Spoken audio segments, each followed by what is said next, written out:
আসসালামু আলাইকুম। OnePlus বাংলাদেশের মধ্যে অফিসিয়ালি অ্যাভেলেবল হওয়ার পর থেকে ফার্স্ট টাইম মনে হলো যে এক্সাইটিং কিছু লঞ্চ করলো গ্লোবাল লঞ্চিং এর সাথে সাথে। OnePlus Nord 5 and CE5 একই সাথে বাংলাদেশের মধ্যে অফিসিয়ালি লঞ্চ হয়েছে। Nord 5টা একটু অনেকের কাছে ওভারপ্রাইসড লাগতাছে, বাট যাদের কাছে কিনা ওভারপ্রাইসড লাগতাছে তারা আনঅফিসিয়াল ফোনের মার্কেটের সাথে জিনিসটা কম্পেয়ার করতেছে। দেশের অফিসিয়াল ফোনের মার্কেটের অবস্থা একবার স্যামসাং এর ফোনের দিকে গিয়ে যাচাই করে দেখেন যে কি অবস্থা। যদিও বা ম্যাক্সিমাম যে অডিয়েন্স আমাদের দেশের মধ্যে যে প্রাইস রেঞ্জের মধ্যে ফোন পারচেস করে তাদেরকে টার্গেট করে না ওই জিনিসটা। অ্যাবভ 50,000 এর উপরে যখন কিনা প্রাইস জায়গা, ওই ক্ষেত্রে অনেকে ফ্ল্যাগশিপ ফোন কিংবা আইফোন সেকেন্ড হ্যান্ড হইলেও কেনার প্রেফার করে আমাদের দেশের perspective still now. And unofficial ফোনের মার্কেটের মধ্যে ওই জিনিসগুলোর চাহিদা সবচেয়ে বেশি থাকে। ওইটাকে বাদ রাখলে যে ফোনটা সবচাইতে বেশি বিক্রিত হওয়ার চান্সেস এখনও অবধি আছে অফিসিয়াল ফোনের মার্কেট বিবেচনায়, অ্যান্ড ট্রুলি একটা কিলিং প্রাইসিংয়ের মধ্যে অফিসিয়ালি আমাদের দেশের মধ্যে অ্যাভেলেবেল হয়েছে। And hair is OnePlus Nord CE5। First of all এখানে বহু জিনিস নিয়ে কথা আছে, আমরা লেট করে ভিডিও বানাইতেছি এই জন্য। OnePlus অফিসিয়ালি জিনিস কনফার্ম করছে OnePlus বাংলাদেশের মধ্যে মেড ইন বাংলাদেশ নামে যেই ধরনের ফোনগুলো অফিসিয়ালি সেল করব, প্রত্যেকটা ফোনের মধ্যে life time display warranty provide করব। কোনো ধরনের গ্রিন লাইন পিঙ্ক লাইন নিয়ে ভয়ের ইস্যুস এখনকার সময় নাই বললেই চলে। আর রিসেন্ট টাইপসের মধ্যে OnePlus-এর ফোনগুলোর মধ্যে আগে যে ম্যাসিভ লেভেলে OnePlus 8, 9 কিংবা 11 সিরিজের মধ্যে দেখা গেছিল, ওই জিনিসটা এখনকার সময় নাই। এর সবচেয়ে বড় কারণ স্যামসাং থেকে শিফট হয়ে তারা BOE এর ডিসপ্লে এখনকার সময় ইউজ করতেছে, সেটা একটা সেপারেট বিষয়। বাট অফিসিয়ালি যেহেতু এই জিনিসের কনফার্মেশন আইসা পড়ছে, সেই ক্ষেত্রে এখনকার সময় এটা নিয়ে ভয় পাওয়া বা এটা নিয়ে কোশ্চেন তোলার কোনো সাবজেক্ট হয় না। অ্যান্ড এটার জন্য যে ফোন রেকমেন্ডেশনও প্রবলেম আসবে ব্যাপারটা এরকম না, যেহেতু আলটিমেটলি এটা কোনো আনঅফিসিয়াল ফোন না। অ্যান্ড 35K রেঞ্জের মধ্যে এইটা যে জিনিস প্রোভাইড করতে আছে, সেই ক্ষেত্রে আগে ডিসক্লেমার দিয়ে রাখা ভালো। যদি আপনি ক্যামেরা ফ্রিক হন বা এই দামের ক্ষেত্রে ভালো ক্যামেরা ফোন চান, সেই ক্ষেত্রে স্যামসাং A56 ওইটাকে পারচেস করতে পারেন। পারফরমেন্সের দিক দিয়ে অনেক ডাউন থাকবে, কিন্তু সফটওয়্যার এক্সপিরিয়েন্স সহ ওই জিনিসগুলো অনেক up to the mark. But ওটা অফিসিয়াল না, আনঅফিসিয়াল ফোনের মার্কেট থেকে কিনতে হইব।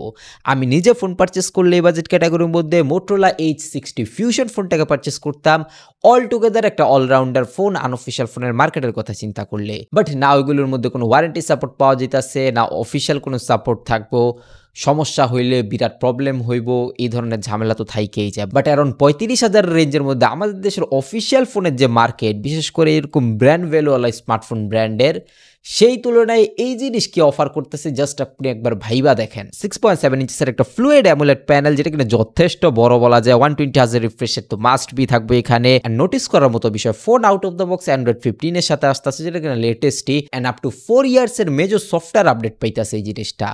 যথেষ্ট প্রমিজিং ডিল। এখনকার সময় এই বাজেটের কথা চিন্তা করলে অফিসিয়াল কোনো ব্র্যান্ড এই লেভেলের সফটওয়্যার সাপোর্ট প্রোভাইড করে কিনা সেটা নিয়ে বিশাল সন্দেহ আছে।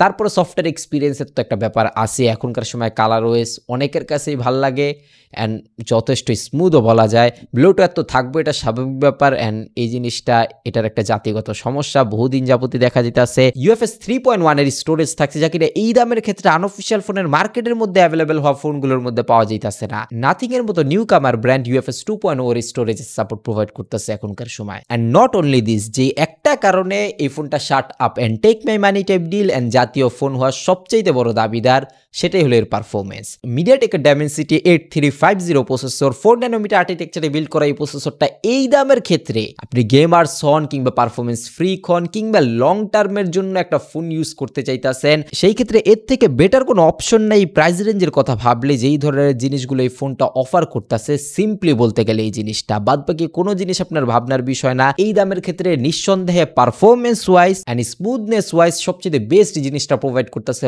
OnePlus এখনকার সময় এসে। বাট কিছু সংখ্যক অডিয়েন্সের জন্য যারা কিনা ডেডিকেটেডলি ক্যামেরার জন্য ফোন পারচেস করবেন, তাদের জন্য আমি এই ফোনটাকে রেকমেন্ড করবো না ভুলেও।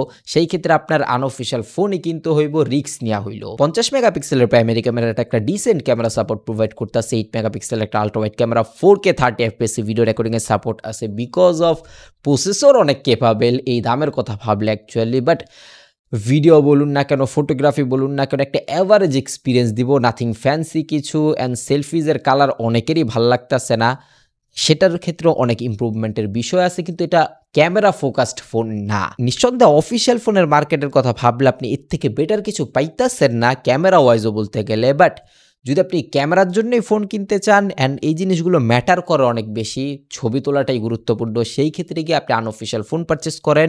মোটো H60 ফিউশন বেস্ট অপশন এই দামের ক্ষেত্রে, কিংবা স্যামসাংয়ের ফোন নিতে চাইলে A56 অ্যান্ড প্রসেসর ওয়াইজ এরকম পিক পারফরমেন্স, স্টোরেজ সাপোর্টও বেটার। এই জিনিসটার ফয়দা নেওয়ার সবচাইতে বড় অলরাউন্ড প্যাকেজ বানানোর জন্য একটা পাওয়ার হাউস হিসাবে থাকতেছে 7100 mAh এর ব্যাটারি উইথ 80 ওয়াটের ফাস্ট চার্জিং সাপোর্টেড। লম্বা সময় ইউজিং এর জন্য এখনকার সময় একটা সেফেস্ট অপশন বলা যায় এই জিনিসটা, যেখানে অফিসিয়াল ফোনের মার্কেটের মধ্যে এই লেভেলের পারফরমেন্স সহ এই ধরনের সার্ভিসেস অন্য কোনো ব্র্যান্ড যেহেতু প্রোভাইড করতেছে না, এই ফোনটা অলমোস্ট প্রায় 80% মানুষদের জন্য সবচেয়ে পারফেক্ট ফোন হিসাবে বিবেচিত হয় যদি আমি আনঅফিসিয়াল ফোনের মার্কেটের ফোনের পারফরমেন্সের কথা ভাবি। বাট শুধুমাত্র বেটার ক্যামেরা যারা কিনা এক্সপেক্ট করে কিংবা এরকম সার্ভিসেস নিয়ে খুব বেশি একটা তোয়াক্কা করে না, তাদের জন্য আনঅফিসিয়াল ফোনের মার্কেটের মধ্যে অনেক ফোন অপশন অ্যাভেলেবেল আছে যেগুলো কিনা much more better option camera wise actually.